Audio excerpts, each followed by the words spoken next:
part B of this dilemma now that had cropped up for me at that age was the knowledge that I had learned relatively recent to that. But it was a well-known fact, I'd say, maybe within a year or two prior to that or so. It was a well-known fact in our family that Grandpa, probably the person I loved most in this life, other than my immediate family, mom, dad, brother, sister, Grandpa was the next in line as far as the person I loved most, then maybe Grandma. The reason I loved Grandpa so much was because he loved me. I was his first grandson. And I'd lived with him for 2 years, the first 2 years. And he just adored me and was very good to me, nothing other than good to me. And even at that young age, I knew, I felt his love, and I just appreciated his goodness toward me. And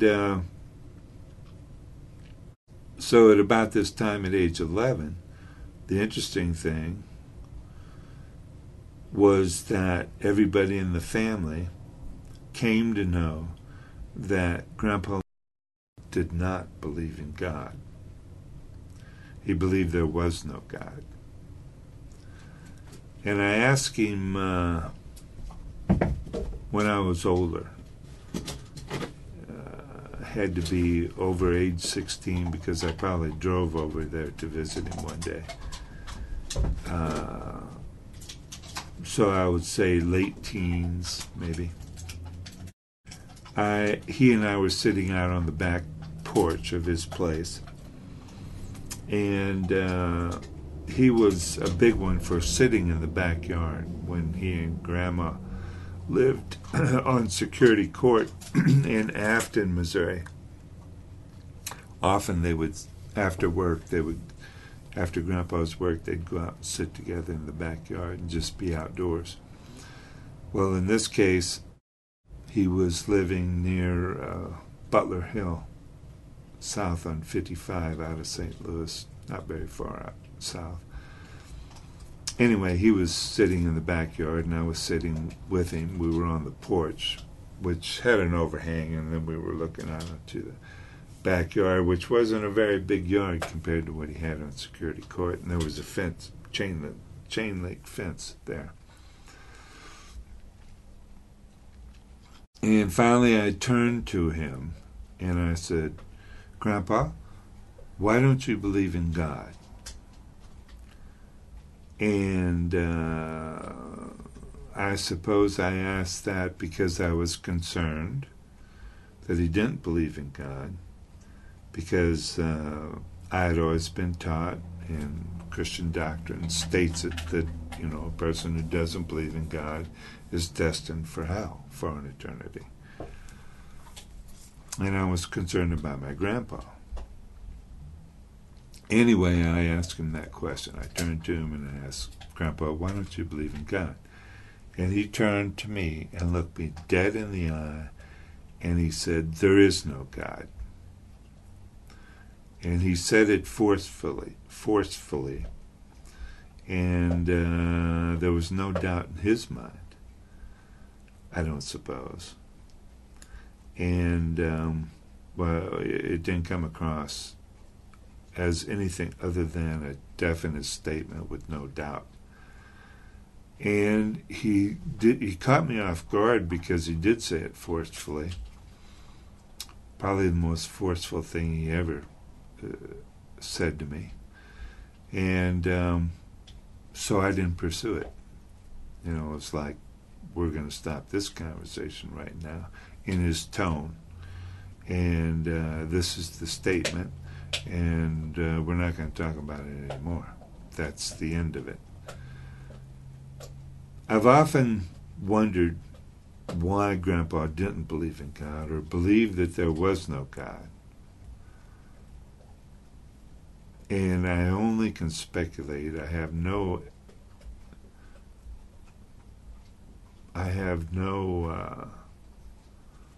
additional information on this. It never. But I do know that one of his children died at childbirth. It was, she lived for a couple of days, I think. It was his daughter, his only daughter. Grandpa had 3 sons. The middle son was my dad. And they also had a daughter. He had a daughter that lived for a couple of days and then died. And I've often wondered if he didn't become angry with God over that incident. Now, ironically, my grandmother, his wife, was probably the most devout Christian I've ever known. She attended church on Sundays every Sunday. She was a student of the Bible, and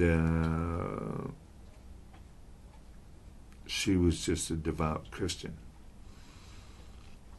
Which, you see, Grandpa didn't believe in God, and Grandma was a devout Christian.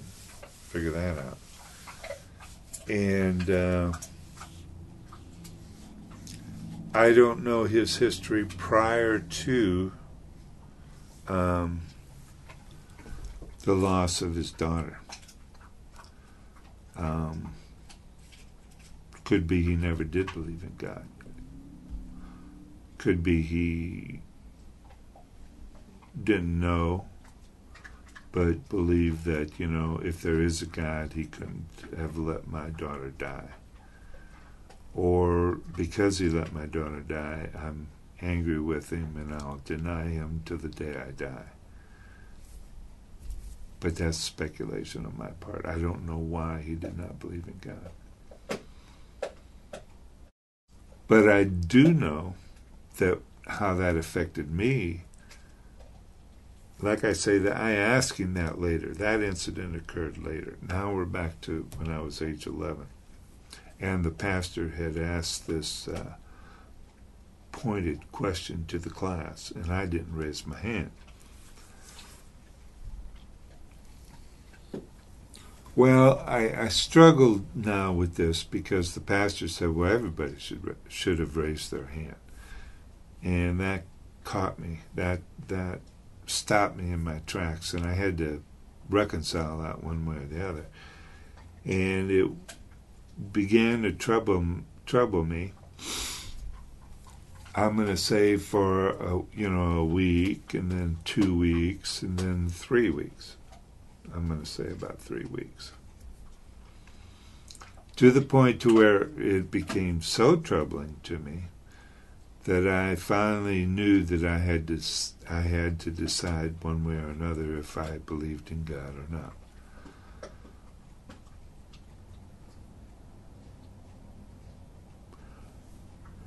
Knowing that if I believed that there was a God, that meant Grandpa was going to hell for an eternity. For eternity. And okay, so that was the dilemma. And then about the 3rd week, it became so troubling to me that I remember that I made it that one day, maybe like a Saturday, something like that, when I didn't have school, I decided that, okay, I'm going to lay in my bed and I'm not going to get up till I decide one way or the other if there is God, if I can believe that there is a God, or if I have to reject the teachings of catechism class of the Lutheran Church, of everything I had been taught about Jesus and the Bible and God. And I laid in that bed and struggled and thought about it and thought about it and thought about it for 6 hours. And at the end of that 6 hours, I finally came to the conclusion that, no, I can't buy it. There is no God. Which got my grandfather off the hook as far as going to hell for an eternity.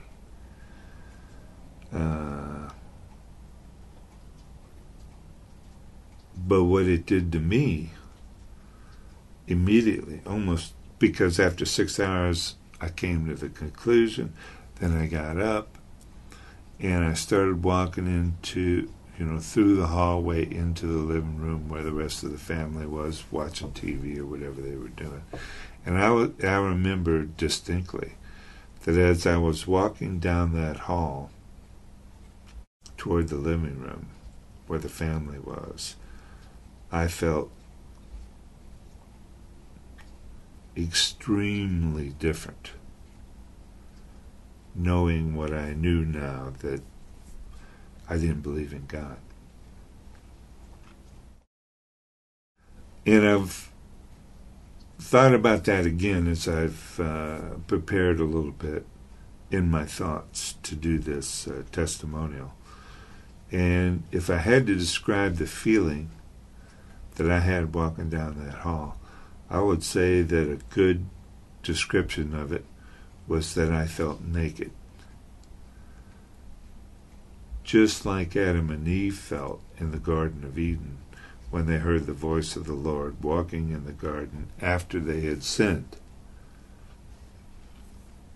I felt very exposed, very self-conscious,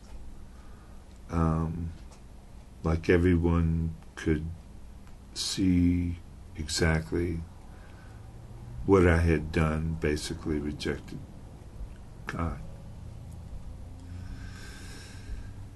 Now, and, I didn't change my mind. I never thought about it again. That was it. There is no God. And so what that did for me was, now I knew I couldn't tell my parents that I didn't believe in God. My dad was a devout Christian, and Mom and Dad. They had gone to Lutheran schools, actually, when they were growing up. And Dad always was kind of like the expert when it came to Christianity. We asked him questions, and he would know the answers. And Mom, too, a little bit. But Dad was kind of like the expert of our questions concerning God and religion and all the various questions that a lot of times we'd ask him on the way home from church. I would, in particular. So I can't tell my parents, or anybody in my family. I had to keep it a secret that now I didn't believe in God. All right, which meant that I finished out the second year of catechism knowing I didn't believe. And not only that, but I was confirmed with a white robe on the altar in the church, knowing that I did not believe in God.